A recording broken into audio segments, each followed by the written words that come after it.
खुशामदीद दोस्तों, आप सबका स्वागत है। मैं हूं doctor Ishtiaq Ahmed. Indian freedom struggle 1857 1947, इन 90 सालों पे जो मैंने सीरीज़ शुरू की हुई है उसी में ये नेक्स्ट एपिसोड है। और ये है कि लास्ट टाइम हमने डिस्कस किया था कि मोहम्मद अली जिन्ना जो थे कायदे आज़म, वो जब सियासत में आए तो वो एक थॉरोब्रेड इंडियन नेशनलिस्ट थे। उनके ख्याल से सब लोग जो इंडिया में रहते हैं वो एक नेशन का हिस्सा हैं, यानी इंडियन नेशन का, और इनको नौकरियों में, इनको ये जो हैं काउंसल्स, इस सब में रिप्रेजेंटेशन होनी चाहिए। तो इंडियन नेशनल कांग्रेस उन्होंने ज्वाइन की 1906 में, और उसके बाद जो उनकी सबसे बड़ी अचीवमेंट थी वो थी द लखनऊ पैक्ट, जिसमें इंडियन नेशनल कांग्रेस और ऑल इंडिया मुस्लिम लीग दोनों ने उसको सपोर्ट किया था।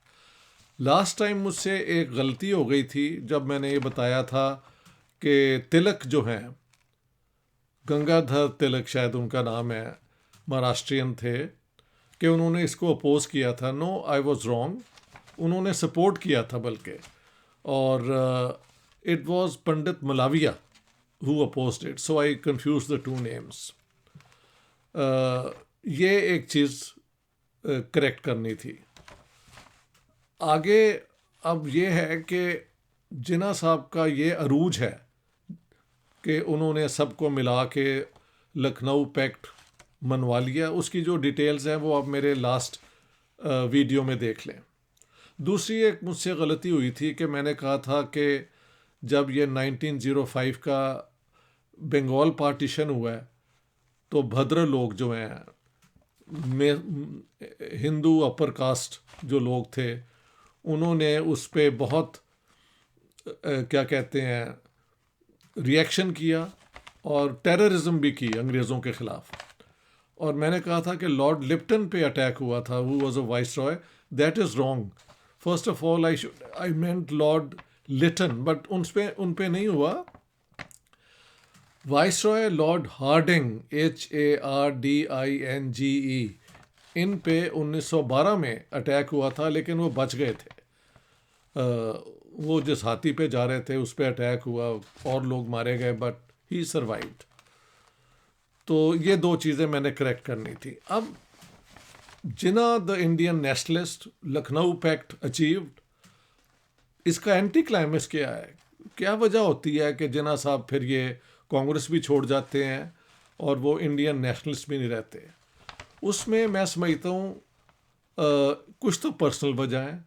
पर्सनल वजह एक तो ये है कि Gandhi ji came back from South Africa after a long stay.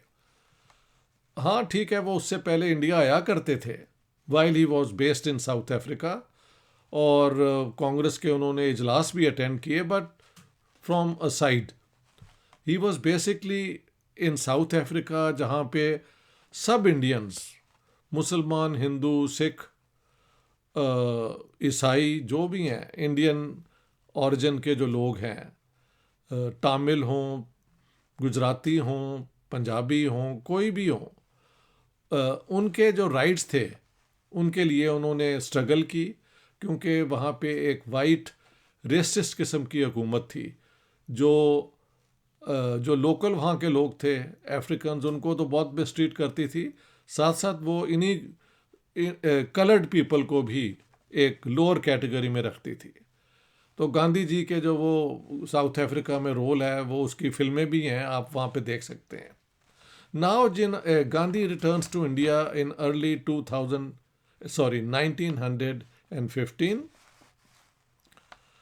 और उनकी रेपुटेशन इंडिया में पहले ही से ही फैल चुकी हुई थी कि वो बहुत बड़े इंडियन राइट्स के चैम्पियन हैं साउथ अफ्रीका में।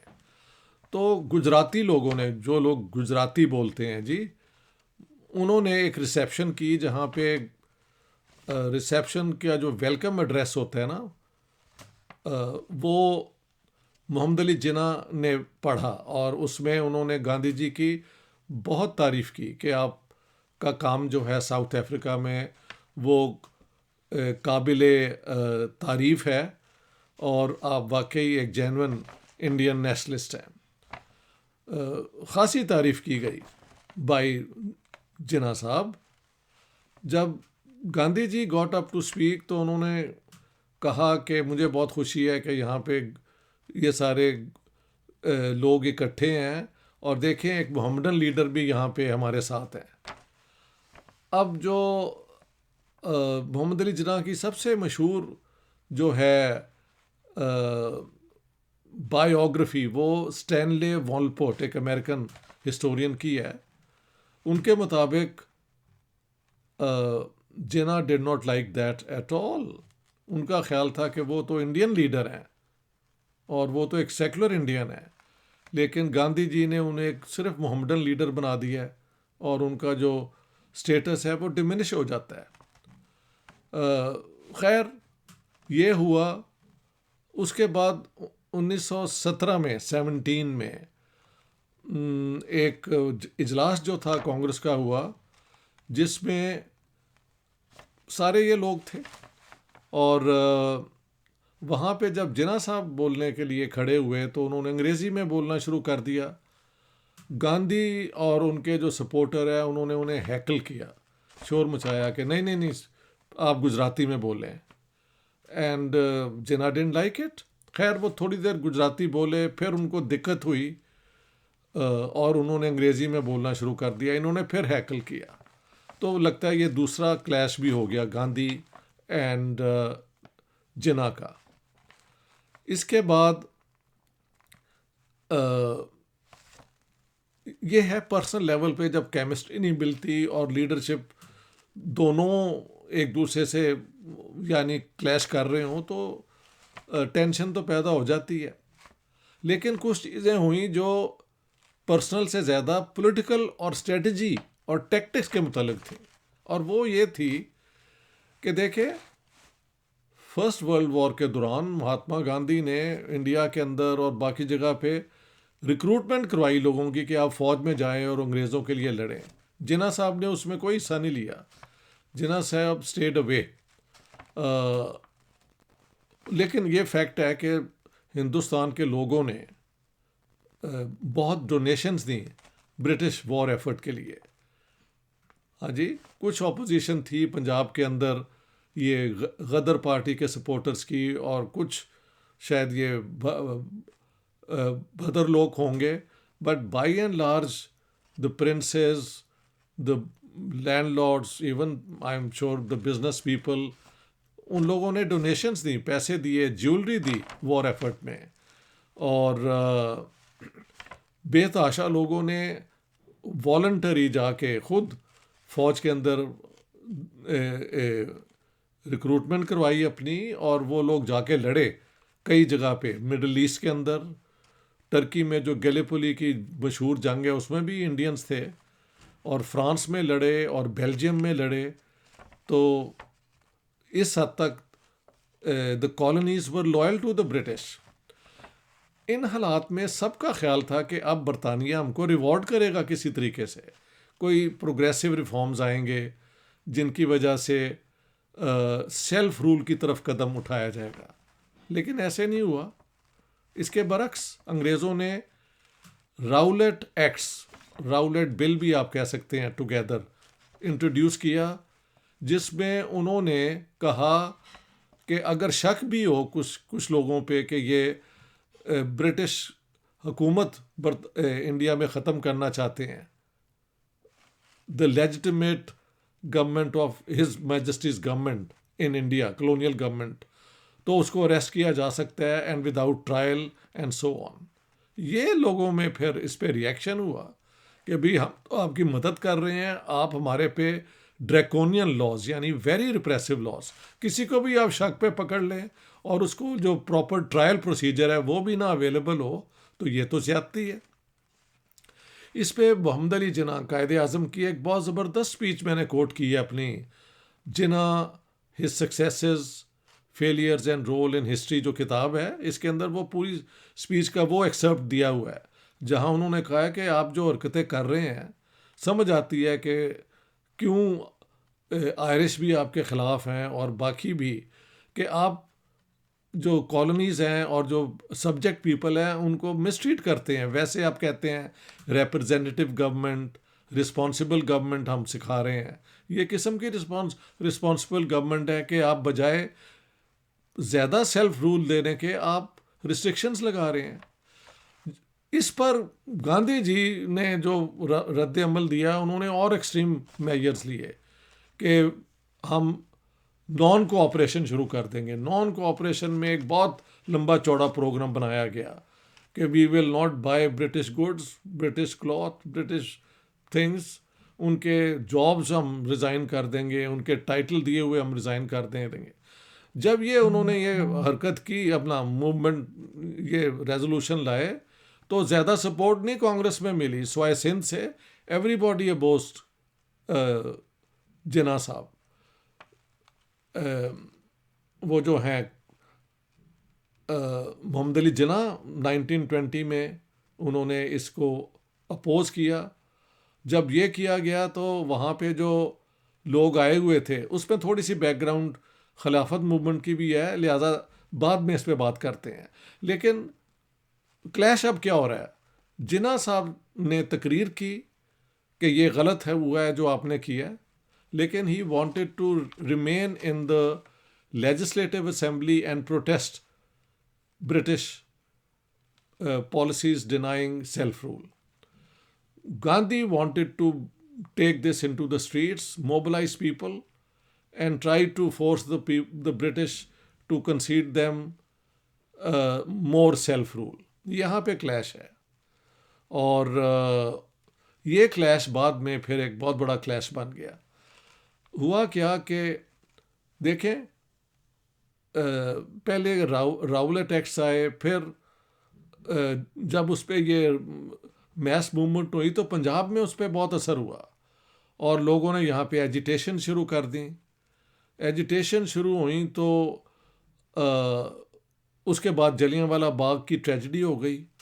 जलियांवाला बाग जो है 13 अप्रैल 1919 को हुआ क्या था कि पंजाब के जो गवर्नर थे सर माइकल ओ डायर, उन्होंने ब्रिगेडियर डायर को बुलाया, आई थिंक फ्रॉम जालंधर और from Ludhiana, one of this places.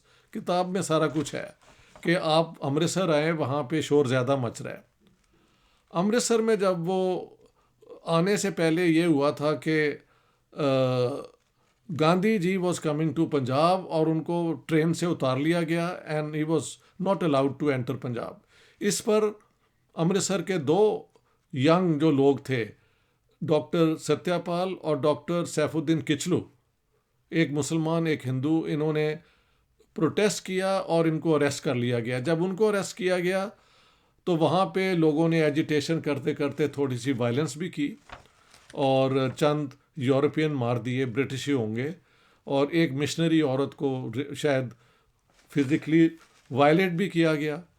इसके ऊपर फिर Michael Dyer ordered brigadier Dyer to come to Amritsar to restore law and order. He came, और शायद 12 को ही केम, ही वॉज इन अमृतसर। हुक्म उन्होंने करवा दिया, मुनादी करवाई, हाँ, कि section 144 is imposed, so more than 5 people assembling in public places is against the law. लेकिन उसी ज़माने में इत्तफाकन बैसाखी का मौसम भी था और हज़ारों किसान जो हैं वो गांव से आए हुए थे, जिन्हें पता भी नहीं था कि ये पॉलिटिकल एक एजिटेशन हो रही है। वो सारे इकट्ठे हुए थे यहाँ पे जलियांवाला बाग में। Dyer comes in with his man और उनसे गोली चलवाई उनके ऊपर कि ये आप वायलेट कर रहे हैं लॉ को। और गोली चलाने वाले सिख थे, मुसलमान थे, गुरखा हिंदूस थे, शायद ये क्या कहते हैं डोगरा भी होंगे। वो भी लिस्ट मैंने किताब के अंदर दे दी है, जिन्ना वाली किताब के अंदर, आप चेक कर लें, जिसमें ऑफिशियल फिगर्स 371 डेथ्स,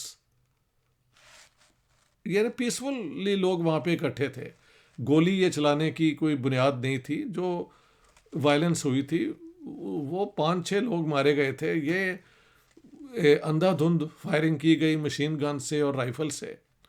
और ऑफिशियल फिगर्स तो मैंने बता दिए हैं, लोगों के फिगर्स हैं 1000 किल्ड, कोई 1500 कहता है, लेकिन Hindus, Muslims and Sikhs were killed in large number. Most killed were Hindus, followed by Muslims and then by Sikhs. ये तीनों कम्युनिटीज़ में लॉस ऑफ लाइफ हुआ। तो खैर वो एजिटेशन ख़त्म हो गई। शेखुपुरा में भी एजिटेशन हुई, गुजरांवाले पे तो बम्बार्डमेंट की अंग्रेज़ों ने, लाहौर के अंदर भी बहुत फोर्स यूज़ की गई, और कसूर के अंदर जो स्टूडेंट थे उनको पूरा दिन सूरज के अंदर खड़ा किया गया कि वो भी एजिटेशन कर रहे थे। तो this was massive use of force by the British government.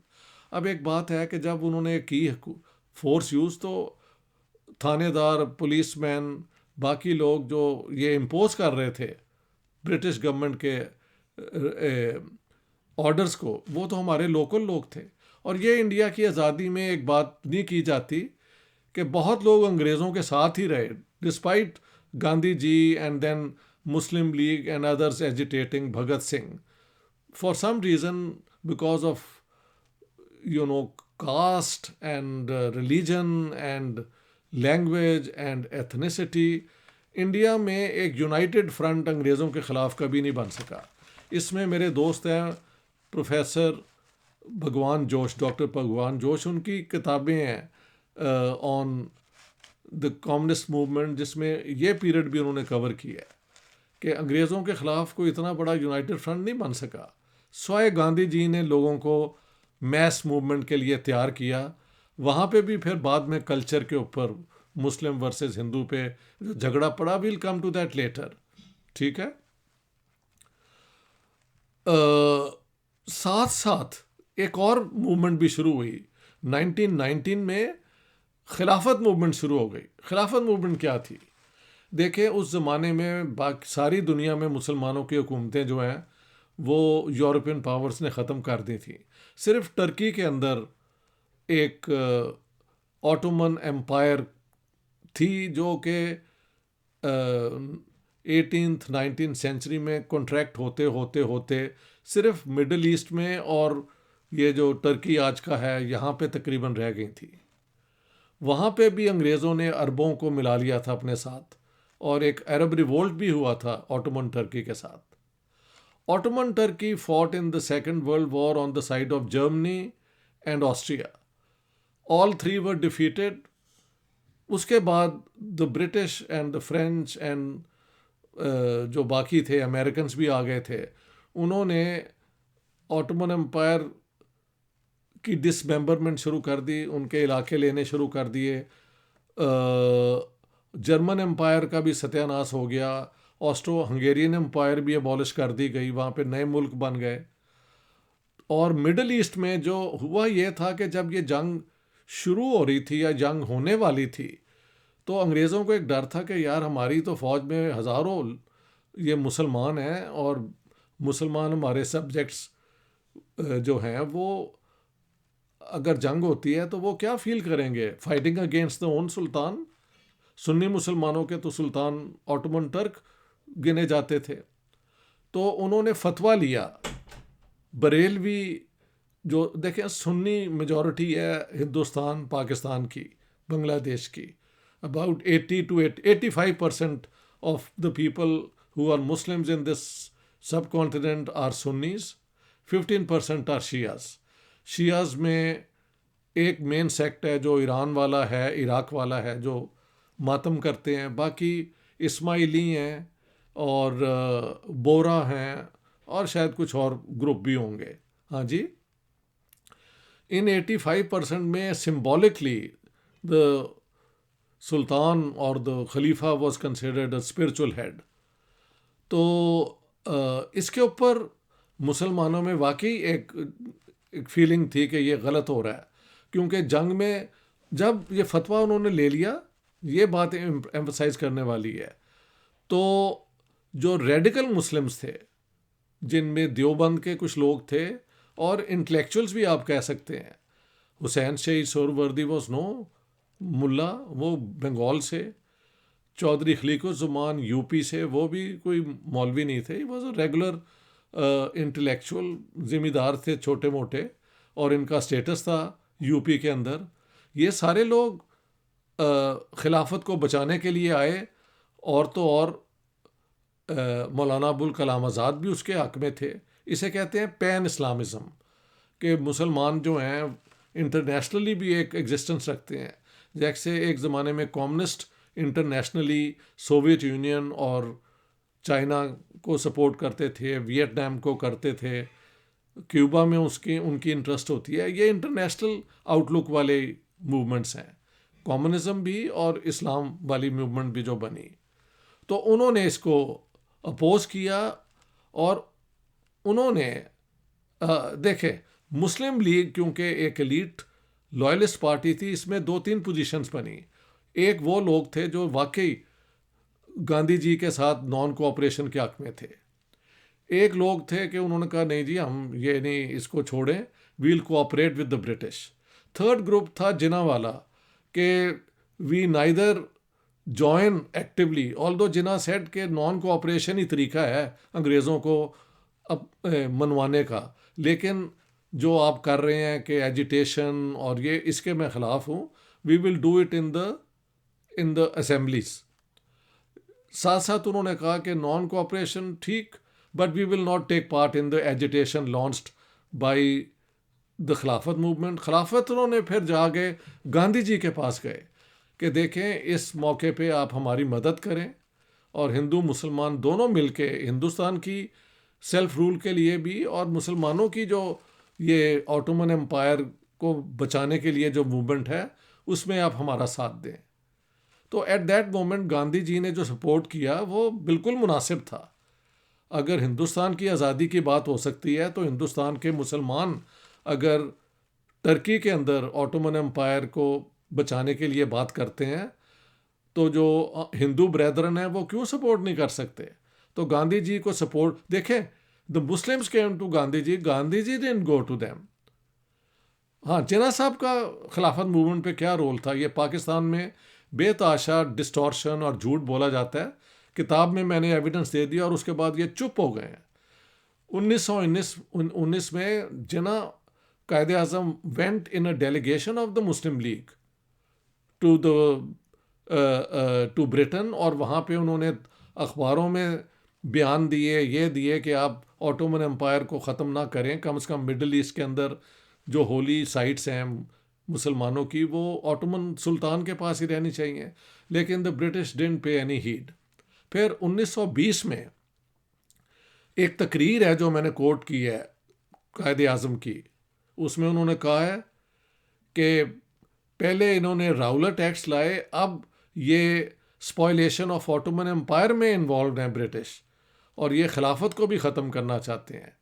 First they took away our liberty, ये Rowlatt acts, now they want to take away our faith, हमारा जो रिलीजियस बिलीफ है कि ऑटोमन सुल्तान और खलीफा होना चाहिए। इससे ज़्यादा स्ट्रॉन्ग सपोर्ट खिलाफत के लिए जिन्ना साहब की और मैं क्या कोट करूं? The only difference is he didn't want to take part in an agitation in the streets. By that time Jinnah sahab है, गांधी जी हैड, देखें, कांग्रेस भी तो एक एलीट पार्टी थी, उन्होंने 4 आना मेंबरशिप एनुअल सालाना के ऊपर ओपन कर दी फॉर ऑल इंडियंस, हिंदू, मुसलमान, Sikh, Christian, Buddhist, Dalit, whatever, everybody could be a member if they wanted.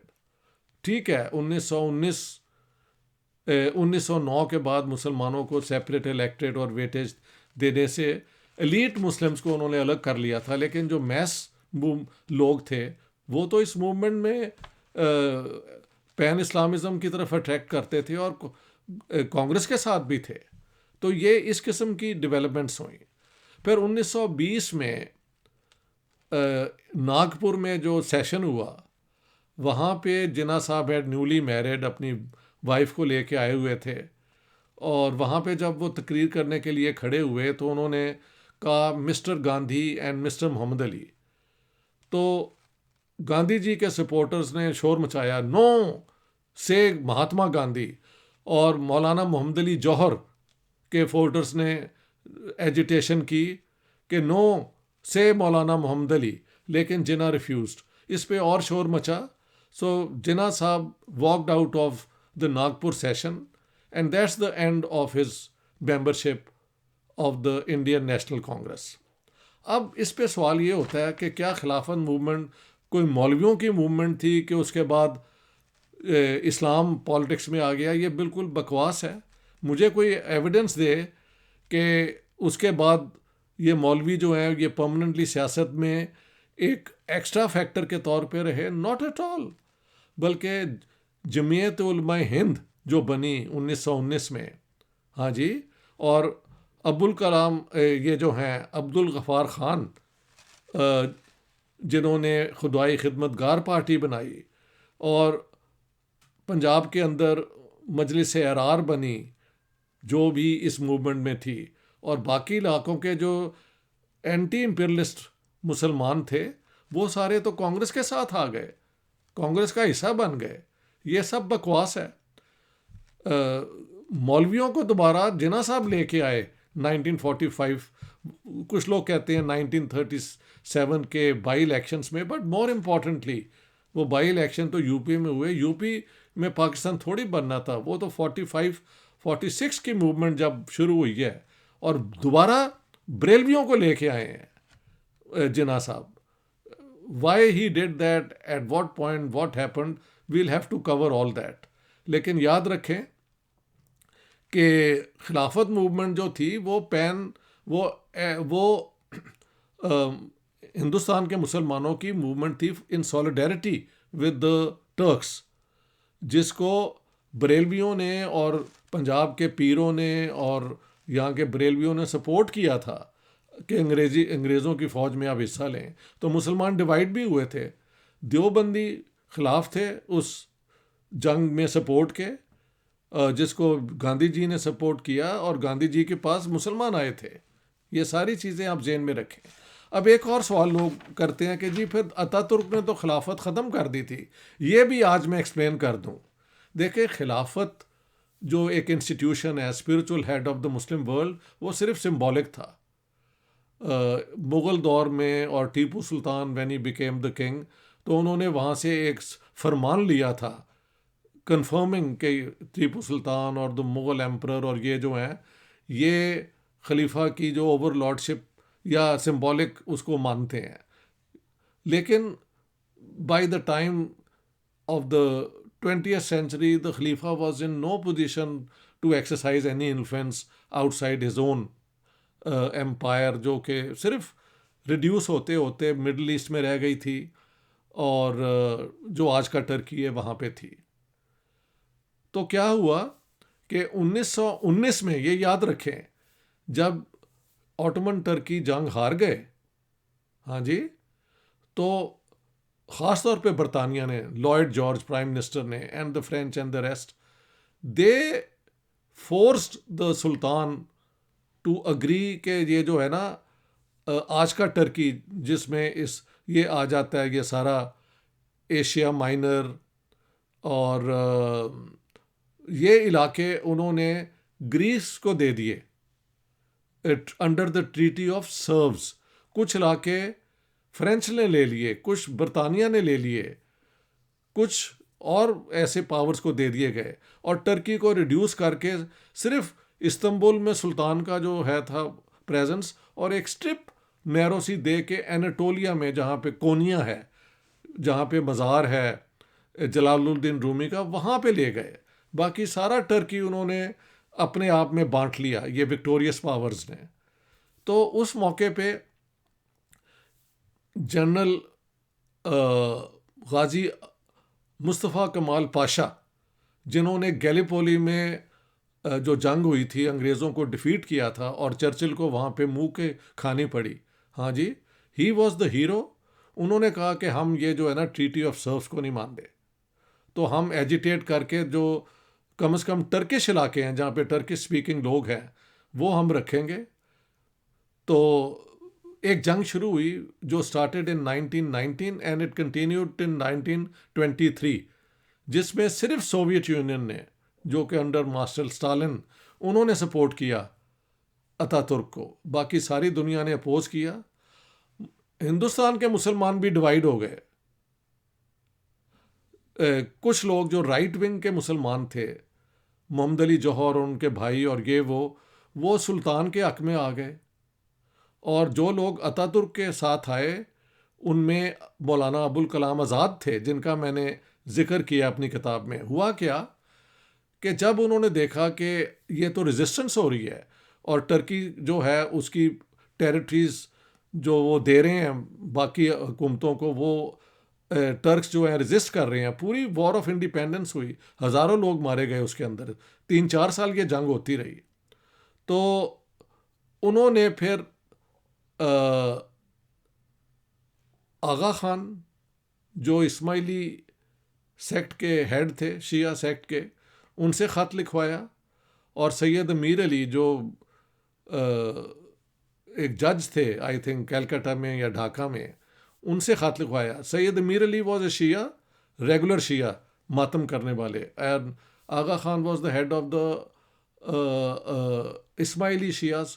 उनसे ख़त लिखवाए to directing to the soldiers of Ataturk, और वो क्या कहते हैं, एयर ड्रॉप किए गए जहाज़ों के ज़रिए सोल्जर्स पे कि आप अतातुर्क का साथ ना दें, अतातुर्क तो सेकुलर है और ये तो इस्लामी हुकूमत के ख़िलाफ़ है, आप सुल्तान की सपोर्ट करें।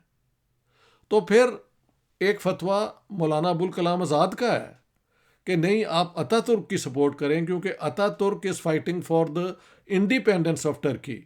और जो सुल्तान है वो तो एक, ही इज़ ए प्रिजनर, जैसे बहादुर शाह को बेचारे को प्रिजनर बना लिया था, वो तो अब एक प्रिजनर है अपने क्या कहते हैं कोर्ट में, वहाँ पे इस्तंबुल के जो है महल में, जो नया महल है। और उसके अलावा उसके पास तो कुछ पावर नहीं है। उससे लिखवा लिया है कि सारा टर्की ख़त्म हो जाएगा और एक छोटा सा टर्की एनाटोलिया में दूर जाके छोटी सी एक स्ट्रिप दी जाएगी टर्की को सरवाइव करने के लिए। The rest they were going to give to Greece mainly, but also to the Italians and to the British and the French. ये हकीकत है। तो अबुल कलाम आज़ाद और जो एंटी इंपीरियलिस्ट मुसलमान थे वो अतातुर्क के हक में आए। और तो उसके बाद फिर जब देखा कि Ataturk was not giving up the Turkish territories और वो जंग पूरी हो रही है, तो फिर ट्रीटी ऑफ लोजान 1923 में अग्री की गई, 23 या 24 यू कैन चेक, जिसमें फिर the allied powers had to agree to the borders of modern Turkey. आज का जो टर्की है ये अतातुर्क ने बचाया है। सुल्तान जो थे वो तो बेचारे, वो क्या कहते हैं, कोर्ट के अपना पैलेस के अंदर वॉज अ प्रिजनर, उनसे फोर्स करवा के ट्रीटी ऑफ सर्व लिखवा ली थी। तो ठीक है, अतातुर्क ने फिर जब ये ट्रीटी हो गई और एक नई हुकूमत बनी, तो उन्होंने कहा कि सुल्तान की अब क्या ज़रूरत है, he is a prisoner, we abolish the caliphate. Caliphate तो अब प्रिजनर है, और इस्लामिक लॉ में भी अगर खलीफा प्रिजनर हो जाए आपके एनिमीज़ का, तो he is no longer to be obeyed. So he was right in that sense. इसलिए the Turks abolished the caliphate. Why? The Arabs had stabbed the Turks. जब ये हो रही थी अपना फर्स्ट वर्ल्ड वॉर, तो 1916 में ये जो थे अपना मेन रूलर हिजाज के, शरीफ हुसैन ऑफ मक्का, उन्होंने अंग्रेज़ों के कहने पे बगावत कर दी थी ऑटोमन एम्पायर के ख़िलाफ़। हालांकि वो सारा इलाका ऑटोमन एम्पायर का था, उनके प्रोविंस थे। और उस बगावत में भी फिर तुर्कों को बहुत नुकसान हुआ। और इस तरह जब अतातुर्क कामयाब हो गए और सुल्तान की फोर्सेस डिफीट हो गई, तो उन्होंने कहा कि ये इंस्टीट्यूशन ही हम ख़त्म करते हैं। और ठीक है, हम मिडल ईस्ट में जो हमारे इलाके थे वो अब हम क्लेम नहीं कर सकते, we are no in no position to fight a war and gain them back, no chance. तो ठीक है, ये टर्की जहाँ पे तुर्क मेजॉरिटी है और वहाँ पे कुर्द भी थे, ये दोनों जहाँ पे होंगे वो इलाके अब टर्की होगा। So the territorial boundaries of today's Turkey were determined by the Treaty of Lausanne, and this is because of Ataturk resisting, fighting a war of independence, and regaining lost territory from the British, the French, the Italians, and the Greeks. ये है Ataturk की contribution, जिसको हमारे मौलवी और ये लोग उसके खिलाफ बकवास करते रहते हैं। दे हैव नो फाउंडेशन, ये तो अनपढ़ लोग हैं, इन्होंने कभी हिस्ट्री को डिस्पैशनेटली नहीं पढ़ा। और मैंने बताया कि Quaid e Azam was supporting the खलीफा एंड खिलाफत, लेकिन जब तुर्कों ने उसे अबॉलिश कर दिया तो फिर सारे मुसलमानों में वो चेंज आया और खिलाफत as an institution disappeared from the politics of the modern 20th century and into the 21st century. अब एक हिजबुल तहरीर एक मूवमेंट है जो खिलाफत रिस्टोर करना चाहती है, और आईसिस बनी थी।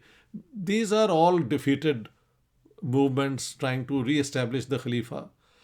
अतातुर्क ने बड़ा अच्छा फैसला किया कि नहीं, जब अरब ही हमारे साथ नहीं है तो हम काय की खिलाफत कर सकते हैं, and this institution has no longer any force. आप अपने अपने नेशनलिस्ट बुनियादों पे मुल्क बनाएं और अपने लोगों की खिदमत करें। तो आज मैंने आपको एक्सप्लेन कर दिया कि कैसे जिन्ना साहब लेफ्ट द कांग्रेस, क्लैश उनका महात्मा गांधी से हुआ, कैसे मुसलमानों के अंदर खिलाफत की सपोर्ट थी, बरेलवियों ने अंग्रेज़ों का साथ दिया, देवबंदियों ने कांग्रेस की मदद से मूवमेंट चलाई, और वो उलमा जो कांग्रेस बाद में हमेशा कांग्रेस के सपोर्टर रहे। ये कहना कि मौलवियों को लेके आए और इस्लामिज़म पॉलिटिक्स में आ गया, ये बिल्कुल एक प्रोपोगेंडा है जो कि राइट विंग हिंदू करते हैं। और हमारे यहाँ, मैं उस स्कूल ऑफ थॉट का जिक्र नहीं करना चाहता, वो पाकिस्तान में आजकल बहुत परसिक्यूटेड है, ये उनका प्रोपोगेंडा है कि जी जिन्ना साहब उसके ख़िलाफ़ थे और मुसलमान ख़िलाफ़ थे। नॉट एट ऑल, ये डिवीज़न हो चुकी थी और ये फैक्ट्स हैं। तो आई वुड एंड हेयर कि इस दौरान I would call it the clash of the titans. Two great leaders, Mahatma Gandhi and Quaid-e Azam Mohammad Ali Jinnah, दोनों खिलाफत पे at the same position, civil disobedience पे भी हक में थे। टैक्टिक जिन्ना साहब चाहते थे कि पीसफुली असेंबली में एजिटेशन हो सकती है, we will not go to the streets. Mahatma Gandhi took it to the streets and he mobilize people in the large numbers. Congress को उन्होंने अवामी पीपल्स पार्टी बना दिया 4 आने की मेंबरशिप करके। तो तब से कांग्रेस का कैरेक्टर बदल गया, it became the spearhead of the freedom movement in India. इसको भी जो हिंदू राइट विंग है वो बड़ा डिस्टॉर्ट करता है, उसके भी हम बात करेंगे, क्योंकि माई पोजीशन इज़ कि जिन्होंने फ्रीडम स्ट्रगल में हिस्सा लिया पॉजिटिवली उनका भी जिक्र किया जाए, और जिन्होंने नहीं लिया वो let's try to understand what did they do and what happened. ठीक है जी, thank you very much, that is all for today. तो ये थी आज की मेरी कंट्रीब्यूशन। आप ये मुझे अपने फीडबैक देते रहा करें, पोलाइटली दिया करें, तो I would look at it. जो लोग बदतमीज़ी करते हैं, I feel sorry for them, क्योंकि मेरा मकसद है कि truth should be put forward and shared with you. Thank you very much, all the best.